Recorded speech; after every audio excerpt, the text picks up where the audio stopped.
Assalamualaikum warahmatullahi wabarakatuh.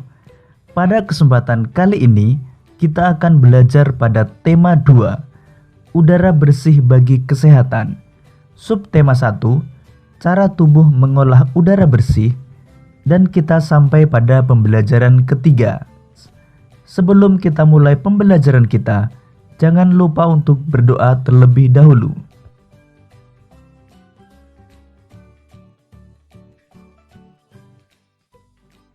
Semua makhluk hidup memerlukan oksigen untuk bernapas.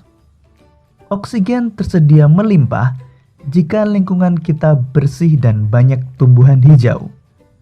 Menciptakan lingkungan bersih dan banyak tumbuhan hijau menjadi tanggung jawab kita. Agar kita mengetahui betapa pentingnya tumbuhan hijau bagi kehidupan kita, mari kita baca bacaan yang berjudul Hari Menanam Pohon.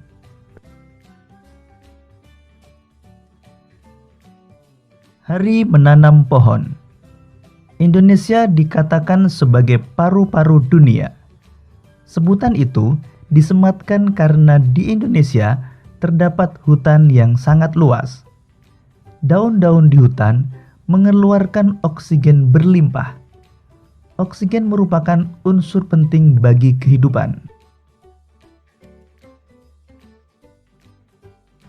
Namun sayangnya, hutan kita semakin berkurang akibat kebakaran atau penebangan pohon di hutan secara liar. Oleh karena itu, pemerintah bersama rakyat berusaha mengurangi kerusakan hutan. Salah satu upaya yang dilakukan yaitu menanam kembali pohon di lingkungan.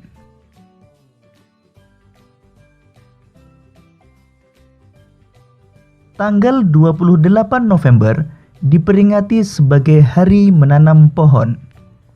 Peringatan Hari Menanam Pohon pada tahun 2015 diawali sejak tanggal 26 November.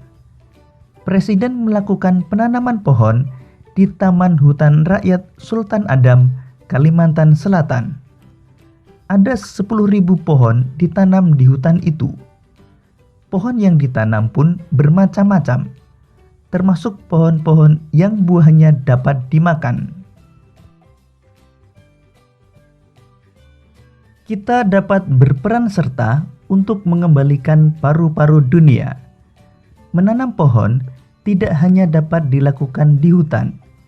Kita dapat menanam pohon di lingkungan sekitar kita. Semakin banyak pohon di lingkungan kita, semakin banyak pasokan oksigen bagi kehidupan.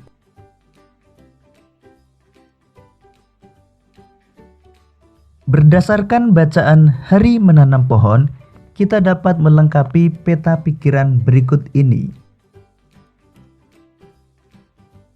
Hari Menanam Pohon. Hari Menanam Pohon diperingati setiap tanggal 28 November. Kegiatan menanam pohon dilakukan di Taman Hutan Rakyat Sultan Adam, Kalimantan Selatan.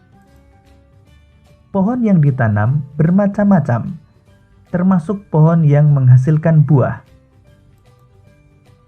Kita harus menanam pohon agar kelestarian lingkungan terjaga dan ketersediaan oksigen berlimpah. Yang melakukan kegiatan menanam pohon adalah pemerintah bersama seluruh masyarakat. Kegiatan yang dilakukan adalah menanam pohon untuk mengurangi kerusakan hutan dan mengembalikan paru-paru dunia.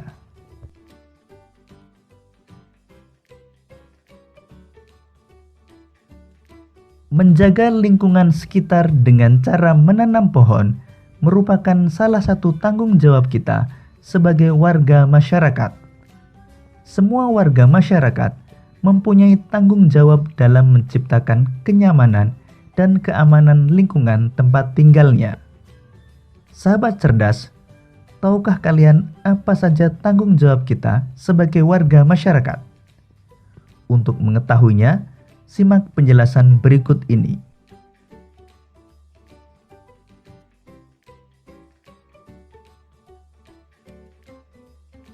Tanggung jawab sebagai warga masyarakat. Tanggung jawab merupakan sikap terpuji yang hendaknya dimiliki setiap individu.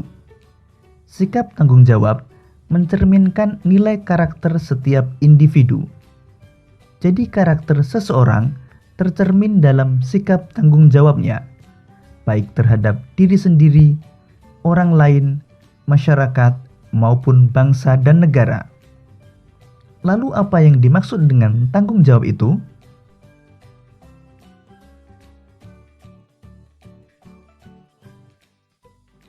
Tanggung jawab adalah sikap dan perilaku seseorang untuk melaksanakan tugas dan kewajibannya yang seharusnya dia lakukan baik terhadap diri sendiri, keluarga, masyarakat, lingkungan, negara, maupun Tuhan Yang Maha Esa.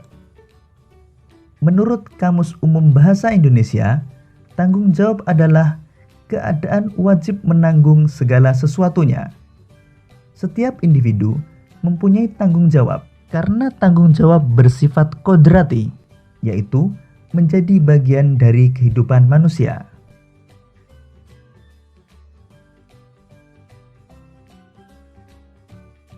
Tanggung jawab setiap individu meliputi berbagai jenis. Yang pertama, tanggung jawab terhadap diri sendiri. Kedua, tanggung jawab terhadap keluarga. Ketiga, tanggung jawab terhadap masyarakat. Keempat, tanggung jawab terhadap bangsa dan negara. Dan kelima, tanggung jawab terhadap Tuhan. Pengertian masyarakat. Menurut Kamus Besar Bahasa Indonesia, masyarakat adalah sejumlah manusia dalam arti seluas-luasnya dan terikat oleh suatu kebudayaan yang mereka anggap sama. Jadi, dalam sebuah masyarakat terdapat aturan-aturan yang harus dipatuhi oleh setiap warga masyarakat. Pelaksanaan kewajiban mematuhi aturan-aturan dalam masyarakat ini menjadi tanggung jawab setiap warga masyarakat.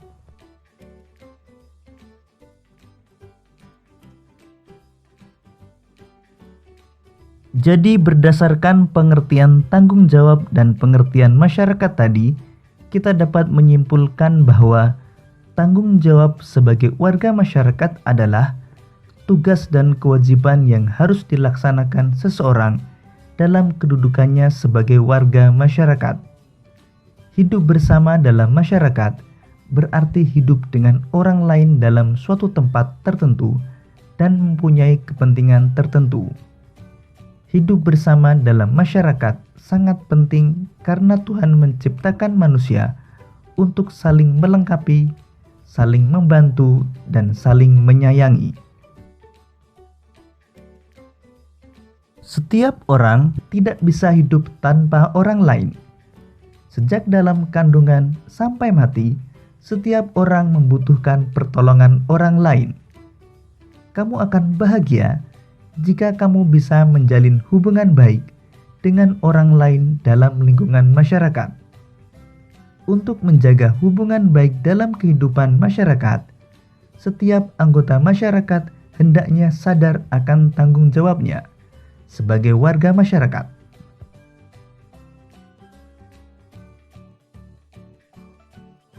Demikian tadi penjelasan tentang tanggung jawab sebagai warga masyarakat. Pada pembelajaran sebelumnya, kita telah belajar tentang kondisi geografis Indonesia yang beragam. Ada wilayah daratan dan ada pula wilayah perairan. Kondisi geografis yang beragam menyebabkan beragam pula jenis kegiatan ekonomi masyarakat. Lalu apa yang dimaksud dengan kegiatan ekonomi? Kegiatan ekonomi adalah semua kegiatan yang dilakukan manusia untuk memenuhi kebutuhan hidupnya. Lalu apa saja kegiatan ekonomi yang dilakukan oleh masyarakat Indonesia? Simak penjelasannya berikut ini.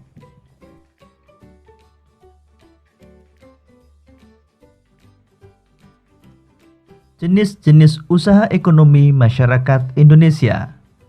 Pertama, usaha agraris. Usaha agraris meliputi kegiatan pertanian dan perkebunan. Sektor usaha agraris terdapat di daerah pedesaan dan pegunungan. Hasil pertanian dan perkebunan antara lain padi, jagung, ubi, kedelai, sagu, umbi-umbian, sayuran, dan buah-buahan. 2. Usaha peternakan.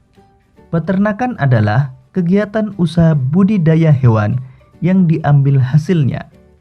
Hasil peternakan terdiri atas daging, telur, susu, kulit, dan bulu. Jenis peternakan dapat dibedakan sebagai berikut. Pertama, peternakan hewan kecil, misalnya kelinci, kambing, dan domba. Kedua, peternakan hewan besar, misalnya sapi, kerbau, dan kuda. Ketiga, peternakan unggas, misalnya ayam, itik, burung, dan puyuh.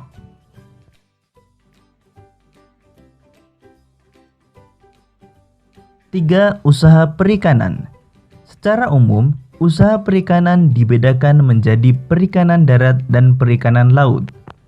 Perikanan darat terdiri dari perikanan air tawar dan perikanan air payau.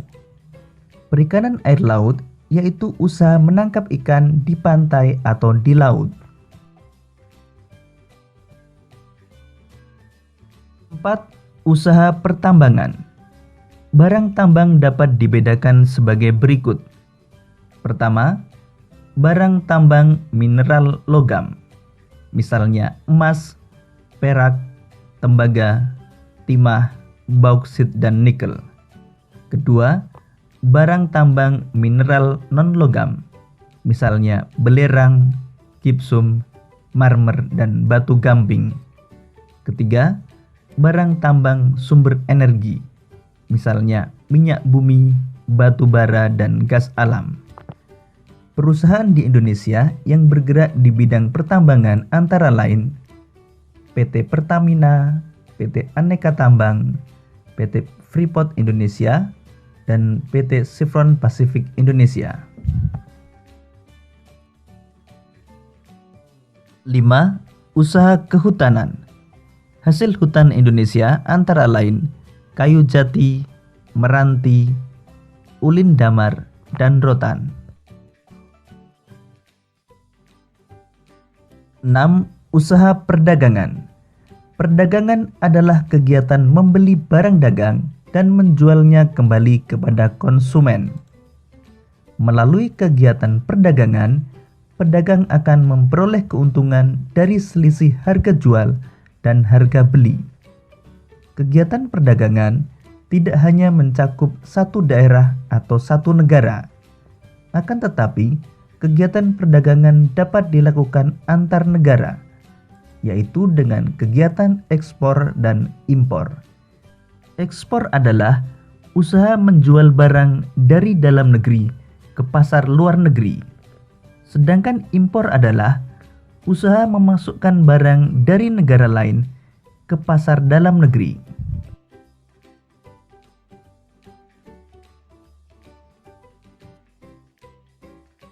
7. Usaha perindustrian. Perindustrian adalah kegiatan mengubah bahan mentah menjadi barang setengah jadi atau barang jadi. Usaha industri dapat dilakukan secara perorangan atau kelompok. Usaha industri dapat dikelompokkan menjadi industri rumah tangga atau home industry, industri sedang, dan industri besar. Contoh industri di Indonesia adalah industri makanan dan minuman, kosmetik, obat-obatan, garmen, serta elektronik.